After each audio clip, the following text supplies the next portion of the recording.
Hi అండి. Welcome to Rukmini Srinivas vlogs.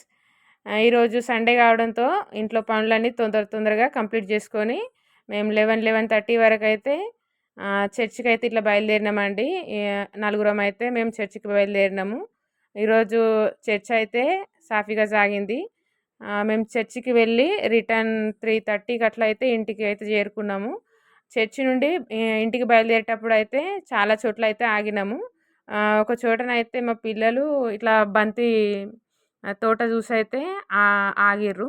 అయితే ఆ చేను ఎప్పుడైతే ఇట్లా చూడలేదు పిల్లలు ఆ చేనులోకెళ్ళి బంతి తోటలో అయితే ఇట్లా ఆడుకోలేదు. అందుకోసమైతే మేము బంతి తోటలోకెళ్ళగానే రోడ్డు పక్కనే ఉంది. అందుకోసమైతే వాళ్ళని పర్మిషన్ అయితే అడిగినాము.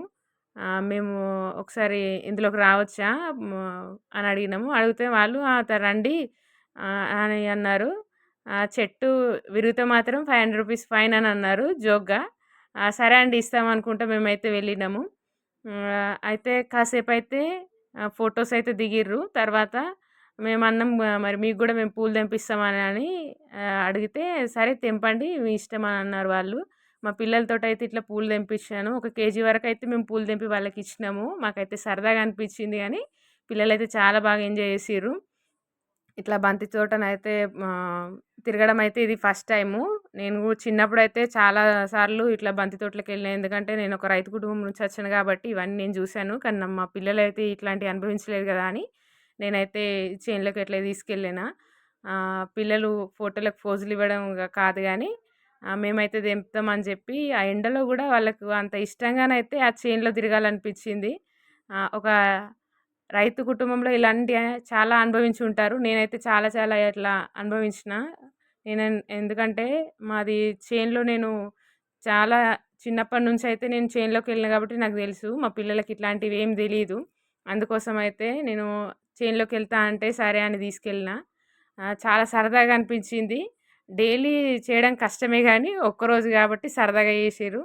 ఎంతైనా రైతు పడే కష్టమైతే ఇంకెవ్వరు పడలేరండి. మామూలుగా ఇంట్లో ఉండైతే ఇట్లా బయటికెళ్ళి ఒక్కరోజంటే అయితే తెంపగలిగినాము. ఇంక డైలీ అయితే మా వల్ల గాదు గానీ ఇట్లా సరదాగా అయితే మేము ఫ్లవర్స్ తెంపినాము. ఆళ్ళన్నారు, "ఇట్లాంటి ఫ్లవర్స్ తెంపండి పెద్ద పెద్దవి" అని అడిగిర్రు. మేమైతే ఇట్లా పెద్ద పెద్ద ఫ్లవర్స్ అయితే తెంపి చేతిలో పట్టుకున్నాము. ఆహ్, అయితే ఒక కేజీ వరకైతే తెంపైతే వాళ్ళకిచ్చేసినాము. తోట వాళ్ళనైతే ఇట్లా అడిగినాము, "ఎంత సేల్ చేస్తారు? ఎట్లా కేజీ అమ్ముతారు మీరు?" అనైతే ఇట్లా అడిగాను. ఎందుకంటే పిల్లలకొక అవగాహన కలగాలని. మాకైతే ఈ రోజంతా అయితే అసలు ఎంత తొందరగా అంటే అంత తొందరగా గడిచిపోయినట్టు అనిపించింది. Thank you. Thank you for watching. Please subscribe.